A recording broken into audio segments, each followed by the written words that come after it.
오늘은 부활절 5번째 주일이면서 우리 김만희 장로님 기도하셨던 것처럼 어린이 주일입니다. 특별히 어린이 주일을 지내는데 안타까운 것은 어린이가 2명밖에 없네요. 그리고 어린이 예배를 요즘 드리지 못하고 온라인으로 각자 있는 곳에서 드리는 것이 가장 안타까운 일입니다. 코로나19가 오면서 한국교회가 여러 가지 변화가 생겼고 여러 가지 문제들이 생겼는데 그 중에 가장 어려운 것 중에 하나가 교회 학교 부분입니다. 우리 교회뿐만 아니라 다른 교회들도 교회 학교가 많이 축소되거나 줄어들거나 없어졌어요. 그나마도 온라인으로라도 어린이 예배를 드리도록 이렇게 안내하고 있는데 쉽지 않은 일입니다. 그렇게 된 이유들이 몇 가지가 있는데 가장 커다란 이유는 우리가 다시 모여서 예배를 드리고 있는 이 시간에도 가장 많이 온라인으로 참여하는 연령대를 조사해보면 30, 40대입니다. 코로나19에 민감하게 반응하면서 자녀들을 이제 교회에 보내는 것을 어려워하고 조심스러워하는 세대들이 30, 40대고 그 세대가 가장 현장에서 예배드리는 걸 조심스러워하기 때문에 더 그렇습니다. 아마도 여러 가지들 때문에 그런데 내 아이가 귀하다 이런 것 때문이라기보다 저는 어떻게 이해하고 있냐면 어른들과 같이 아이들이 스스로 방역수칙을 잘 지키지 못하니까 거기에 대한 조심스러움 때문에 더 그런 것이 아닌가 하는 것으로 저는 이해를 하고 있습니다. 그래서 그런지 우리 교회도 그렇고 우리 교회도 지금 1년이 넘도록 어린 예배를 못 드리고 있어요. 못 드리고 있고 그리고 어떻게든 올해는 온라인으로라도 어린 예배를 이렇게 준비하고 있는데 그 일도 참 쉽지 않고 특히나 아이들 같은 경우는 같이 모여서 예배할 때 주는 기쁨이 있는데 그리고 보통은 어린이 주일이면 저희가 앞에 나와서 아이들이 앉아서 예배드리고 특송도 하고 축복송도 해주고 이런 행사들을 하는데 그러지 못한 것들에 대해서 참으로 안타깝고 어려움을 겪게 됩니다. 작년에는 어린이 여름성경학교도 못했습니다만 올해는 어린이 여름성경학교를 아예 교재 자체를 집에서 키트를 받아서 각 가정에서 진행할 수 있도록 준비를 하고 있습니다. 그래서 어떻게든 아이들에게 신앙교육을 시킬 수 있는 방법을 찾아보고 있습니다. 아이들에게 그리고 다음 세대들에게 신앙을 물려주는 것은 우리가 해야 되는 굉장히 중요한 일 중에 하나입니다. 어제 말씀을 준비하다가 이제 잠깐 나와가지고 화장실 왔다 갔다 하다 보니까 아이들 둘이 자고 있는 모습을 오랜만에 보게 됐어요. 큰아이는 중학생이고 둘째 아이는 초등학교 3학년인데 자는 모습 보니까 너무도 예쁘더라고요. 그러면서 그런 생각이 들었습니다. 이 아이들이 어떻게 저 조그만한 사람의 뱃속에서 나왔을까라는 생각을 하게 되면 굉장히 하나님의 놀라우신 은혜를 경험할 수 있는 겁니다. 우리 자녀들이 엄마보다 크기도 하잖아요. 그러면 어떻게 저 뱃속에서 저렇게 커다란 아이들이 나왔을까 하는 생각을 해보게 되는 거죠. 이틀 전에 저희 둘째 아들이 저에게 와가지고 그런 걸 물어봤어요. 아빠, 내가 태어났을 때 크기가 얼마냈어요? 라는 질문을 하는 거예요. 저희 아이는 조산을 해가지고 좀 일찍 나왔거든요. 그래서 2kg가 안 되고 1.8kg로 나와서 수분이 빠지니까 1.7, 1.6점 몇 가지도 내려갔었습니다. 그래서 제가 그런 이야기를 했어요. 너 요만했어.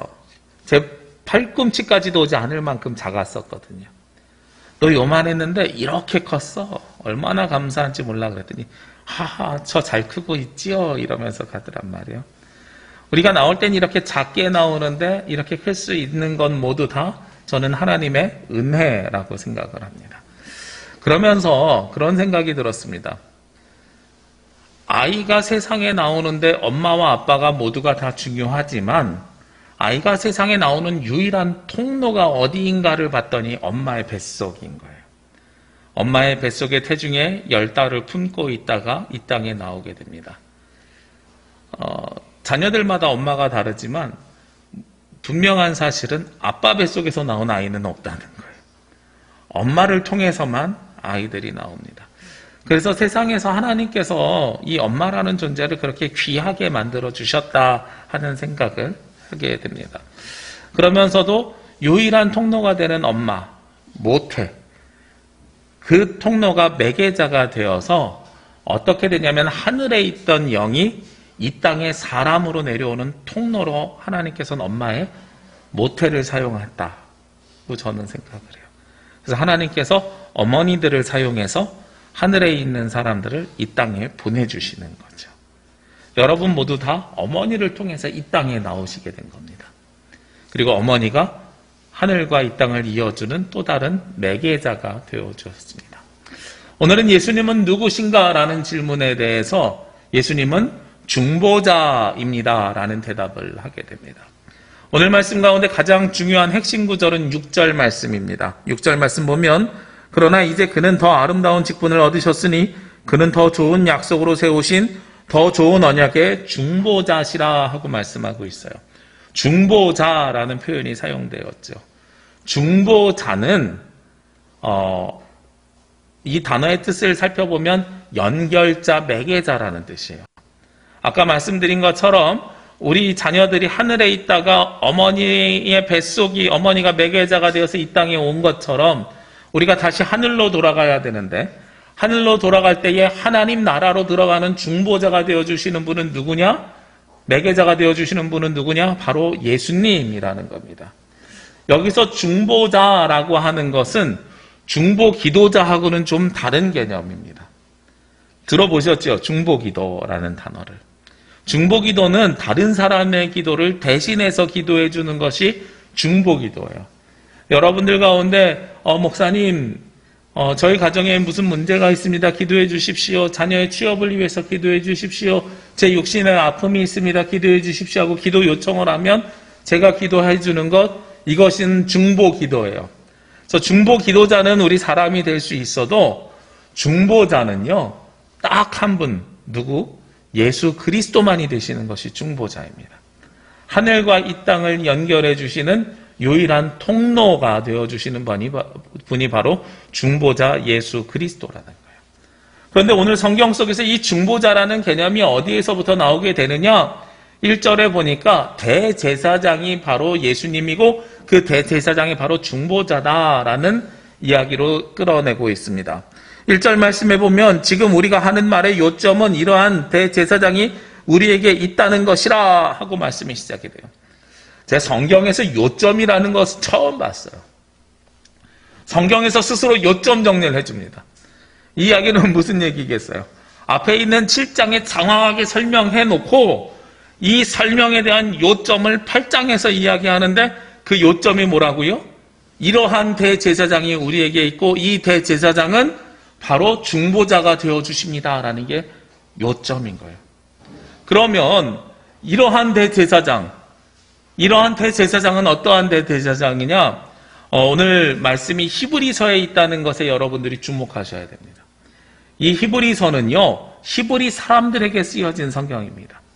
히브리 사람들은 당시에 신앙생활을 하면서 두 가지에 대한 혼돈이 있었습니다. 어떤 혼돈이 있었냐면 이스라엘 전통 속에서 보면 이들에게 있었던 성경은 당시에는 구약 성경밖에 없었는데 구약 성경에 무엇을 따라서 살아야 되냐면 율법을 따라서 살아야 되거든요. 그런데 이 율법 가운데 가장 중요한 것은 무슨 도둑질하지 말라, 살인하지 말라, 간음하지 말라 이러한 것보다 더 중요한 것이 있었어요. 뭐냐면 하나님 앞에 제사 드리는 거였습니다. 그런데 이 제사를 드리지 아니하고 예수님을 믿는 사람들이 무엇을 드리기 시작해요? 예배를 드리기 시작하거든요. 우리는 제사와 예배가 동일한 것으로 지금 받아들이고 있지만 형식적으로는 굉장히 커다란 차이가 있습니다. 구약 성경에요. 레위기, 출애굽기, 민수기, 신명기 보면 제사 드릴 때 어떻게 드리라 그럽니까? 양, 흠이 없고 순결한 양을 가지고 와서 속죄일에, 속건일에 하나님 앞에 제사를 드리라고 하지요. 그 제사를 드릴 때는 어떻게 해요? 그 제물을 가지고 우리가 직접 성소에 들어갑니까? 아니죠. 제물을 가지고 성소 앞으로 나오는 겁니다. 요즘으로 이야기하면 이 예배당을 성전이라고 하면 성전 앞까지 제물을 가지고 오는 거예요. 그래서 우린 성전 앞에서 기다리고 있어요. 그럼 성전 앞에서 누가 그 제물을 받아가요? 제사장이 받아가요. 제사장이 받아가지고 성전 뜰이라는 곳에서 각을 칩니다. 동물의 각을 쳐서 하나님 앞에 드려야 되는 것만 가지고선 또다시 누구에게 줘요? 제사장이? 대제사장에게 줍니다. 그럼 대제사장이 하나님 앞에 제물을 드림을 통해서 그래서 이것을 연기로 하나님께 흠양시켜드림을 통해서 우리의 죄를 속하는 제사를 대신 드려주는 것이 대제사장의 역할이었습니다. 이스라엘 사람들은, 히브리 사람들은 그 관점 속에서 지금까지 살아온 거예요. 제사를 드려야 되는데. 근데 예수님이 오신 다음에 사람들이 모여가지고 제사를 드리는 것이 아니라 집에 모여서 예수님을 찬양하고 기도하고 말씀을 읽고 함께 음식을 먹고 우리가 성찬이라고 하는 떡을 떼고 잔을 나눈단 말이죠. 예배로 바뀌었어요. 그러니까 히브리 사람들 사이에서 혼란이 일어납니다. 같은 하나님인데 우리가 제사를 드리지 않아도 괜찮겠는가? 그런 혼란이 충분히 생길 수 있지요. 그래서 오늘 성경에서 우리가 더 이상 우리의 육으로 드리는 제사가 아니라 영으로 드리는 예배를 드려야 된다라고 히브리서에서 이야기를 하면서 우리가 육으로 따랐던 대제사장을 통하지 않고 우리의 중보자가 되어주시는 대제사장, 즉 예수 그리스도를 통해서 우리가 예배를 드림이 마땅하다라는 것을 이야기하는 겁니다. 오늘 성경에서 그래서 우리가 중보자이신 예수님, 이 예수님을 대제사장이라고 하는데 이 대제사장을 그 이전에 있었던 구약의 대제사장과는 구별합니다. 어떻게 구별하냐면 먼저는 8장 1절에 다시 보면 그 대제사장이 어떤 분이라고 하냐면 중반 이후에 보면 그는 하늘에서 지극히 크신 이의 보좌 우편에 앉으셨으니 성소와 참 장막에서 섬기는 이시라. 이 장막은 주께서 세우신 것이요 사람이 세운 것이 아니니라. 사람이 세운 성소에 있는 대제사장이 아니라 어디에 계신 대제사장이라고요? 전능하신 하나님 우편에 앉아 계시는 분. 우리가 사도신경으로 매주 고백하지요. 전능하신 하나님 아버지 우편에 계시다가 저리로서 산자와 죽은 자를 심판하러 오시리라. 하나님 우편에 앉아 계시는 대제사장이 바로 예수 그리스도다라는 겁니다. 이건 예수님이 중보자의 역할을 감당함과 동시에 무슨 역할을 해주신다고 하냐면 예수님의 초월성을 드러내는 거예요. 하늘에 계시는 것과 땅에 계시는 것을 연결해 주시기 때문에 예수님은 땅에도 계시고 하늘에도 계시는, 그래서 어느 공간에나 계시는 초월적인 존재라는 것을 드러내고 증명하는 겁니다. 우리의 대제사장이 되어주시는 예수님은 우리가 어느 곳에서 예배하든 어디에 있든 우리와 동행하여 주시고 우리의 대제사장으로서 그 역할을 감당하시는 분이다라는 거죠. 제가 아까 예수님이 중보자가 되어주시고 대제사장이 되어주신다고 했을 때 무엇과 여러분에게 구별해드렸냐면 중보기도자와 구별해드렸습니다. 저는 여러분들의 중보기도자가 될 수는 있지만 저는 중보자가 될 수는 없습니다. 제가 이것을 기도랑 구별드려드리는 이유가 있어요. 세상 사람들도 기도합니다. 그리스도인들만 기도하는 것이 세상 사람들도 기도합니다. 제주에 보니까 되게 기도드려드립니다라고 써있는 간판이 많더라고요. 지나가다 보면은요, 요 밑에도 동문시장 가다 보면 오른쪽에 기도드려드립니다 이렇게 써있어요. 그리고 그 옆에 절 표시가 있어요. 근데 제가 생각할 때는 절이 아니라 전 보는 집 같아요. 그런 사람들도 기도드려드립니다 이런 이야기를 합니다.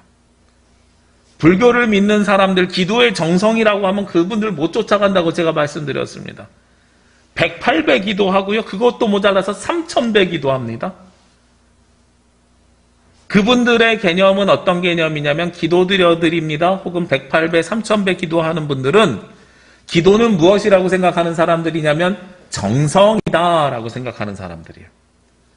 그래서 우리가 얼마나 정성껏 기도하느냐에 따라서 응답이 달라진다라고 판단하는 것이고, 그래서 내가 그 정성을 못 드리면 기도드려드립니다 하는 사람에게 돈을 주고 그 사람들이 살 집에 기와를 몇 천만 원 주고 사고 대신 기도해달라고 요청하는 거죠. 그래서 그 사람들의 기도의 개념은 기도는 정성입니다. 근데 그리스도인들은 달라야 됩니다. 그리스도인들도 기도하지만 그리스도인들의 기도가 세상 사람들의 기도와 다른 것은 딱 한 가지예요. 여러분들 기도할 때 맨 마지막에 무슨 기도를 하죠? 누구의 이름으로요? 예수님의 이름으로 기도하죠. 우리는 정성으로 기도하는 사람들이 아니라 예수 그리스도의 보혈에 힘입어서 기도하는 사람들이에요. 예수님이 중보자가 되어주신다는 의미는 바로 그런 의미입니다. 그래서 우리가 그들이 하는 기도와 우리가 하는 기도가 다른 거예요. 우리가 오늘 이 본문 말씀이 8장이 앞에 있는 7장의 요점이라고 제가 말씀드렸죠. 그 앞에 있는 7장에 보면 대제사장에 대해서 이렇게 설명하고 있습니다. 7장 24절 25절 보면 예수님은 영원히 계심으로 그 제사장 직분도 갈리지 아니하느니라 하면서 그러므로 자기를 힘입어 하나님께 나아가는 자들을 온전히 구원하실 수 있으니 이는 그가 항상 살아계셔서 그들을 위하여 무엇 하신다고요? 간구하심이라고요. 우리가 예수님의 이름으로 기도하는 이유가 바로 여기에 있어요. 예수님은 우리를 구원하시고 하나님과 우리 사이를 연결해 주시는 분이시고 우리를 위해서 끊임없이 무엇 하시는 분이에요? 간구하시는 분이에요. 그래서 예수님이 우리의 중보자가 되어주시고 우리가 예수님의 이름으로 기도할 수 있는 겁니다. 어떤 분들은요 가능하면 기도할 때 무릎을 꿇으라고 말씀하시죠. 어떤 분들은 기도를 오래 하라고 말씀드리고요.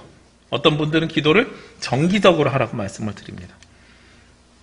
이러한 기도의 관점은 기도를 정성으로 보는 관점입니다.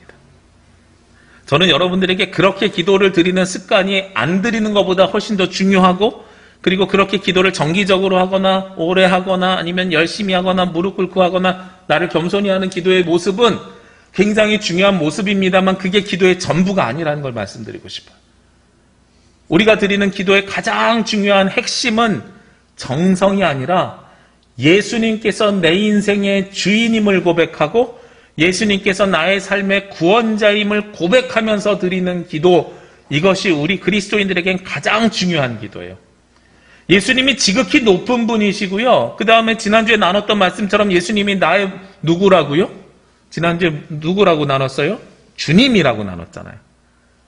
내 인생의 주인이 내가 아니라 예수님이 나의 주인이라고 고백하면 나는 그 앞에 겸손하여질 수밖에 없고 무릎 꿇을 수밖에 없고 그리고 간절한 만큼 갈급한 만큼 예수님께 정성스럽게 기도드릴 수밖에 없는 거예요.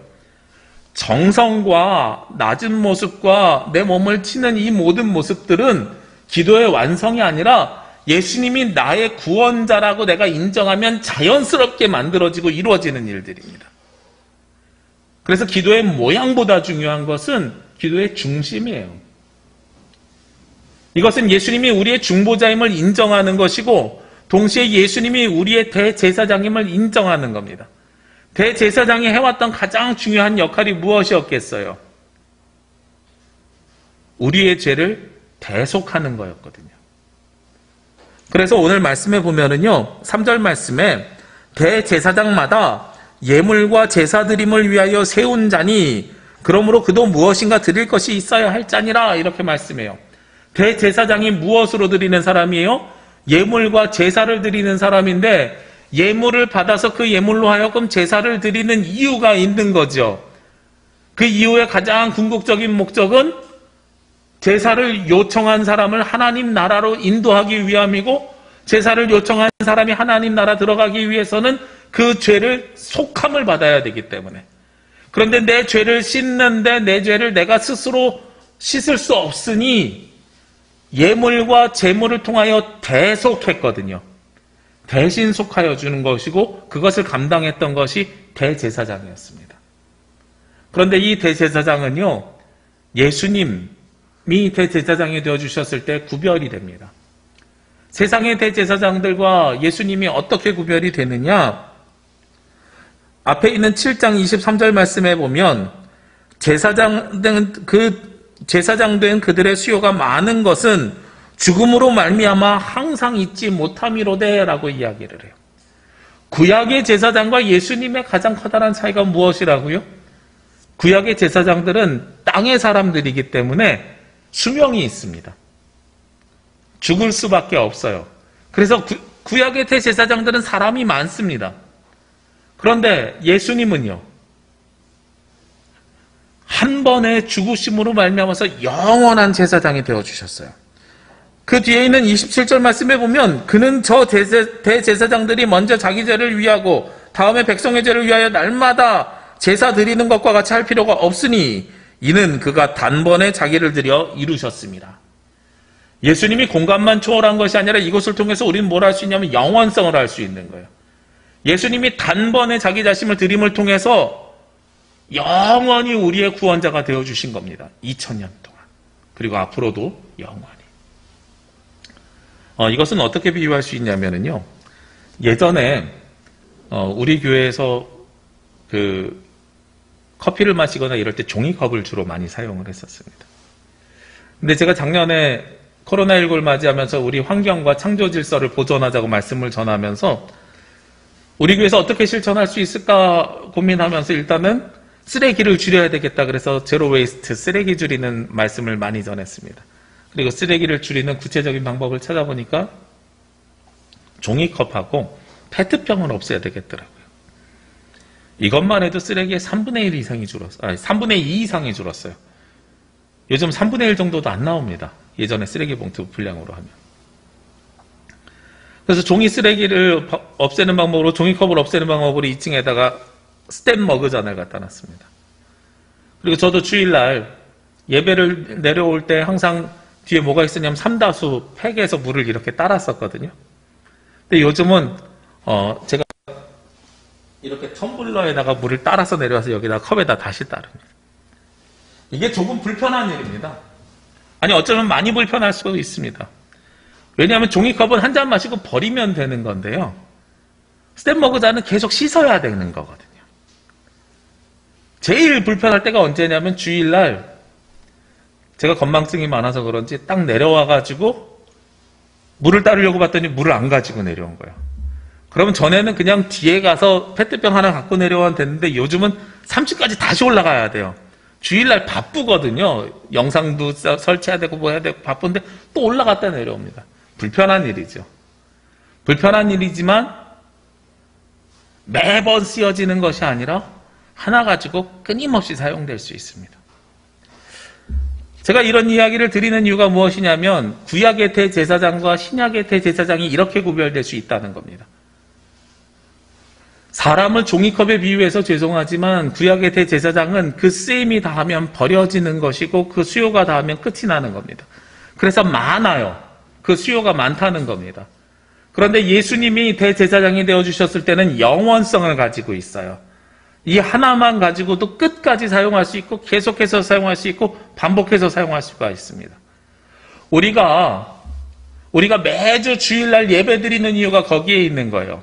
1년에 몇 번 속죄일에 제사를 드리고 뭐 6월절이나 초막절 이렇게 몇 개의 절기의 제사를 드리는 것이 아니라 매주 예배를 드리는 이유가 거기에 있는데 매주 드리는 이 주일 예배는 매주 작은 부활절로 지키는 것이고 이 부활절을 통해서 우리가 매주 죄를 고백하고 죄의 씻음을 받고 하나님 나라의 소망을 갖는 거거든요. 이게 어떻게 가능하냐? 예수님이 이 모든 일들을 단번에 처리하셨기 때문에 가능하고 영원히 그 일들을 행하셨기 때문에 가능합니다. 오늘 말씀의 3절에 보면 다시 한번 보면 대제사장은 무엇이 필요하다 그랬어요? 예물이 필요하다 그랬죠. 예수님은 이 예물을 어떻게 해결하셨습니까? 스스로 십자가에 달려 죽으심으로 스스로 제물이 되어주셨어요. 스스로 제물이 되어주심과 동시에 스스로 대제사장이 되어주셔서 영원히 이 문제를 해결해서 우리가 더 이상 제사를 드리지 아니하고 예배를 드릴 수 있도록 우리를 인도하신 분이 바로 예수 그리스도라는 거예요. 그래서 이 예수 그리스도는 초월성 어느 곳에서나 계시지만 동시에 영원히 우리와 함께 하시는 분이 되시고 영원히 우리의 죄를 사하여 주시는 주님이 되어 주시는 것입니다. 그게 바로 예수님의 중보자로서의 역할이라는 거예요. 우리와 하나님 나라를 연결하기 위해서 예수님이 행하셨던 일이 그런 의미가 우리 가운데 있는 겁니다. 이 땅에서 살아가는 사람들은 한계가 있을 수밖에 없습니다. 그래서 오늘 4절 말씀에 보면 예수께서 만일 땅에 계셨더라면 제사장이 되지 아니하셨을 것이니 이는 율법을 따라 예물을 드린 제사장이 있습니다. 그래서 예수님은 더 이상 율법을 따르지 아니하고 하나님 나라를 소망하면서 살아가는 분이 되시고 율법을 없앤 것이 아니라 율법을 완전하게 하시는 분이 예수님이라는 이유가 바로 거기에 있는 겁니다. 예수님은 그렇게 어느 곳에서나 계시면 이 초월성 때문에 우리가 각자의 자리에서 예배를 드리지만 어느 곳에서나 동일한 은혜가 있습니다. 얼마 전에 신문기사를 보니까 이스라엘 사람들이 1만 명 모일 수 있는 곳에 10만 명이 모여갖고 압살을 당하고 몇 명이 죽었다 그래요. 백신을 많이 맞아가지고 자유로워져서 다시 제일 먼저 모인 것이 그들이 어디에 모였겠어요? 그들이 예루살렘으로 몰립니다. 그들은 성전이 하나예요. 그래서 성지순례하고 그곳을 계속 방문해야 돼요. 그게 그들의 방법입니다. 그들은 한 곳을 통해서 모든 것이 이루어져요. 우린 예수님의 초월성을 인정하기 때문에 우리가 지금 이 시간에 우리 교회뿐만 아니라 다른 교회에서 예배드리더라도 동일한 하나님의 은혜가 그들 가운데 임할 수 있는 겁니다. 심지어 우리가 온라인으로 예배를 드리더라도 하나님의 초월성이 그 가운데 계시는 겁니다. 무소부재하죠. 장소하고 상관없이 어느 곳에나 계시는 분이 바로 하나님이십니다. 그러면서 영원하죠. 시간과 상관없는 분이 바로 하나님이시고 예수 그리스도이십니다. 이 예수 그리스도가 우리의 중보자가 되어주신 마지막 의미가 하나가 더 있습니다. 바로 유일한 대제사장이 되어주셨다는 겁니다. 영원성뿐만 아니라 유일성을 갖고 계시는 거예요. 이전에는 대제사장이 생명을 끝내기 때문에 그 수요가 많았습니다. 많은 사람들이 대제사장이 되었고 한 사람이 죽으면 또 다른 사람이 대제사장이 되고 그 일들을 계속 감당했습니다. 그리고 그 대제사장도 연약한 사람이기 때문에 자신의 죄를 먼저 속하고 그 다음에 다른 사람들을 위해서 중보의 역할을 감당했습니다. 근데 예수님은요, 유일하시면서 한 분이시면서 이미 십자가에 달려 죽으심을 통해서 우리의 죄를 끝까지 사하셨기 때문에 영원성과 동시에 유일성을 갖게 되는 거예요. 그래서 우리의 중보자는 누구 한 분이시라고요? 예수님 한 분이십니다. 하늘과 땅을 연결시켜 주시는 중보자는 예수님 한 분만 계시는 것이에요. 영원한 그리고 유일한 대제사장으로 우리 가운데 함께 하십니다. 얼마 전에 기독교 관련된 신문을 보다가요, 이지선이라는 사람의 기사를 읽게 되었습니다. 혹시 기억하실지 모르겠어요. 낸 책이 유명한데 지선아 사랑해라는 책입니다. 한 20여 년 전쯤에 들어보신 적이 있을 겁니다. 이 사람은 여대생이었던 시절에 교통사고가 났는데 교통사고가 나서 차에 불이 붙어서 온몸에 3도 화상을 입은 사람이었습니다. 3도 화상을 입어서 방송에도 여러 번 나왔어요. 얼굴이 다 화상으로 해서 코도 조금 문드러지고 손가락도 보면은 마디가 몇 개가 없습니다. 이랬던 분이에요. 그 사람이 병원에서 있으면서 나에게 왜 이렇게 고통을 주셨나요? 라고 이야기하다가 내가 아니면 다른 사람이라도 고통을 당했을 건데 그래서 나만 아니면 돼라는 생각을 버리게 되니까 좀 마음이 편해졌다고, 그리고 하나님 감사하다고 이렇게 생각했던 사람이 바로 그분입니다. 방송에서 간증할 때마다 많은 분들이 눈물을 흘리면서 봤던 분 중에 한 분이 바로 이 이지선이라는 분인데, 이분이 미국으로 유학을 갔더라고요. 유학을 가서 거기서 학위를 받고 한국으로 돌아와서 한동대학교 교수님이 되셨어요. 그래서 인터뷰한 내용이에요. 근데 제가 이 인터뷰 내용 속에서 인상 깊었던 구절이 하나 있었습니다. 뭐냐면 본인의 삶이 동굴인 줄 알았는데 라고 이야기를 해요. 우리가 동굴이라는 것이 어떤 의미가 있어요? 한번 들어가면 사방이 가로막혀 있고 빛도 없고 깜깜하고 어떻게 해야 될지 모르는 것이 동굴이잖아요.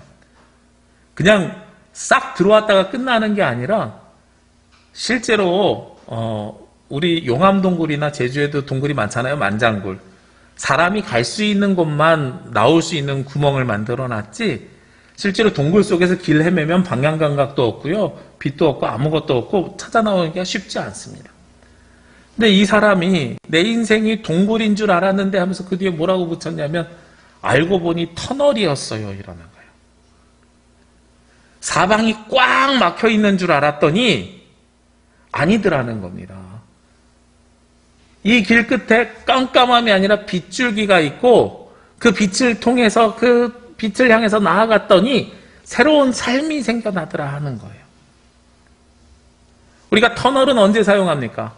이 지역과 저 지역 사이에 산이 커서 가로막혀서 갈 수 없을 때 터널을 뚫어서 가잖아요. 그럼 터널을 지나면 새로운 세상이 열리게 되는 겁니다. 이게 터널이 가지고 있는 특징이에요. 그리고 터널은 이 지역과 저 지역을 연결하는 것이 바로 터널이 가지고 있는 특징입니다. 우리의 인생이 꽉 막혀 있는 동굴인 줄 알았더니 예수님을 붙잡고 살면 터널로 하나님 나라에 들어갈 수 있는 거예요. 예수님이 중보자가 되어주셔서 이 땅과 하늘을 연결시켜 주시고 이 땅과 하늘 사이에 터널이 되어주셔서 우리의 삶을 그쪽으로 인도하시더라는 겁니다. 그게 예수님이 우리의 중보자라는 이야기고 그게 예수님이 우리에게 대제사장이 되어주셨다는 뜻이에요. 우리가 그 예수 그리스도를 믿고 고백하고 그 예수의 이름으로 우리가 살아가야 되는 이유가 바로 거기에 있습니다. 오늘 시작할 때 제가 여러분에게 어린이 주일이라고 말씀드렸습니다. 우리는 안타깝게도 어린이 없는 어린이 주일을 보내고 있습니다. 저는 그래서 여러분들에게 부탁을 드립니다. 우리가 중보자가 되어줄 수는 없지만 중보 기도자가 되어주시기를 부탁드립니다.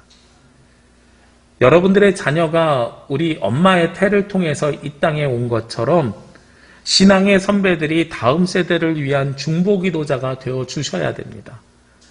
그들을 예수님께로 인도하고 예수님이 그들을 하나님 나라로 인도할 수 있도록 우리가 돕는 조력자들이 되어야 됩니다. 예수님을 중보자라고 믿고 고백하면 우리 자녀들을, 우리 다음 세대들을 예수님 앞으로 인도해주는 역할은 우리 어른들이, 신앙의 선배들이 해야 되는 사명입니다. 이 땅에서 예배하는 여러분들이, 그리고 오늘 주님 앞에 나온 여러분들이 중보 기도자가 되어주셔서 우리의 중보자이신 예수님께로 다음 세대들을 인도하여 주시길 원하고요. 그러면 어느 곳에서나 계시는 초월성을 가진 예수님께서 2000년 전이나 지금이나 동일하게 역사해 주시는 영원성을 가진 예수님께서 유일한 우리의 터널이 되어주시는 예수님께서 우리의 삶을, 우리 다음 세대의 삶을 하나님 나라로 인도하여 주실 줄로 믿습니다.